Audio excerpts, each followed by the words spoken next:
Hey folks, I'm Dieter Melhorn. If you fish for catfish from the bank, the rig you use is very important. In this video, I'm going to go over 2 simple rigs that bank fishermen can use that are very effective for catching catfish. When you're a bank fisherman, you're very limited on where you can fish from. This is not a problem that boat anglers face. If you watch any of my videos, you know that I fish from the boat primarily, but I started out fishing from the bank. I spent many years sitting on the riverbank trying to catch catfish. I know all the challenges that you face as a bank angler, and having good access to good fish can be tough.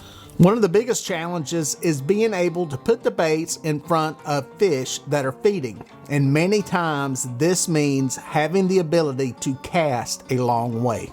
Now, that's not always the case. Sometimes the best fishing is right in front of you, but a lot of times, especially when trying to hit deeper water or specific structure, you have to be able to cast a good distance.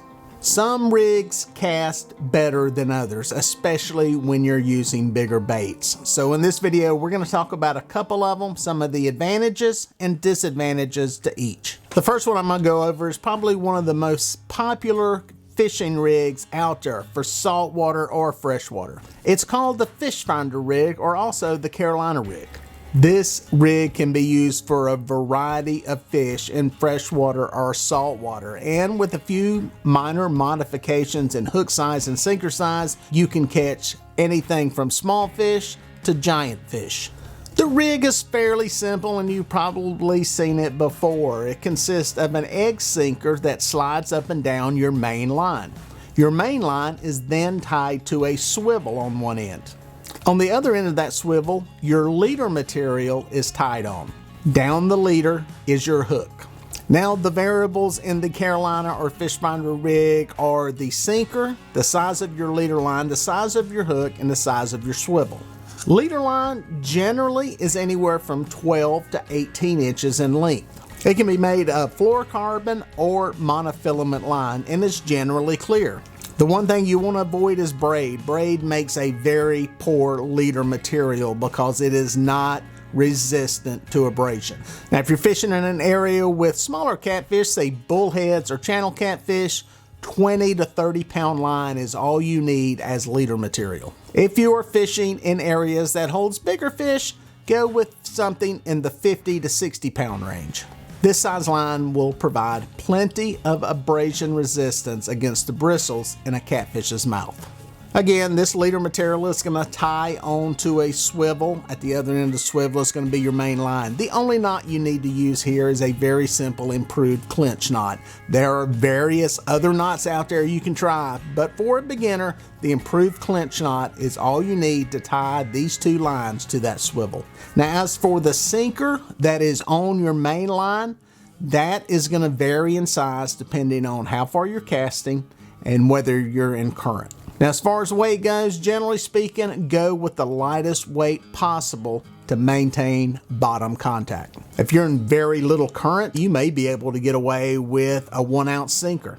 But if you're in heavier current, some guys are throwing 3, 4, 5, 7, 8, 10 ounces of weight to keep the baits on the bottom. And again, at the money-making end of this rig is the hook, and those hooks can vary. You can use a treble hook, you can use a J hook, you can use a circle hook. Me personally, I prefer the circle hook. Again, a basic improved clinch knot will secure this hook to your leader, but for me personally, especially when using octopus style hooks, which I like to use, I use a snell knot.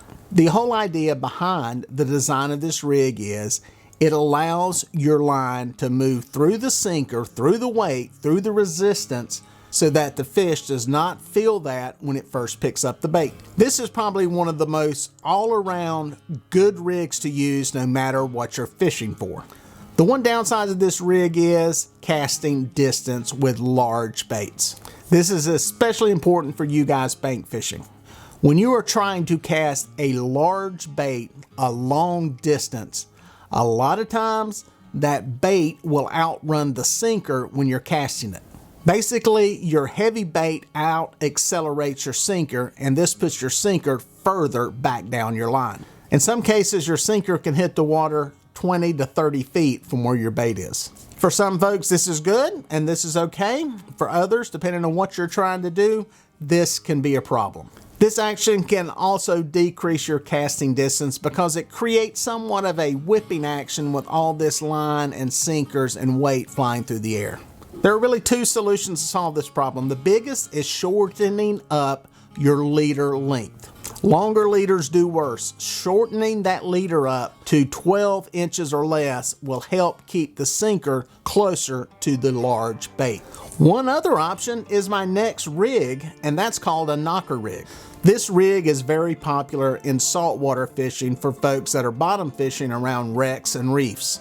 Pretty much everything on this rig is the same as the fish finder rig except for the sinker placement. Instead of the sinker being on the main line, the sinker is on the other side of the swivel on the leader. This allows the sinker to slide down the leader line and rest right next to the hook. This rig will greatly increase your casting distance from the bank when using large baits. Having the large bait and the sinker all together in one small area will really help you get more distance when casting. The downside to this rig is, well, you've got your sinker right next to your hook. In some instances, this can present a hook set problem when the entire bait and the sinker goes into the fish's mouth. When this happens, especially while using circle hooks, this could hinder a hook set in the fish's mouth. Generally speaking though, especially when you're in current and moving around on a boat bottom fishing, the bait tends to shift away from the sinker. For me personally, if I was trying to gain greater casting distance from the bank, I would go with the fish finder rig or the Carolina rig and shorten up my leader.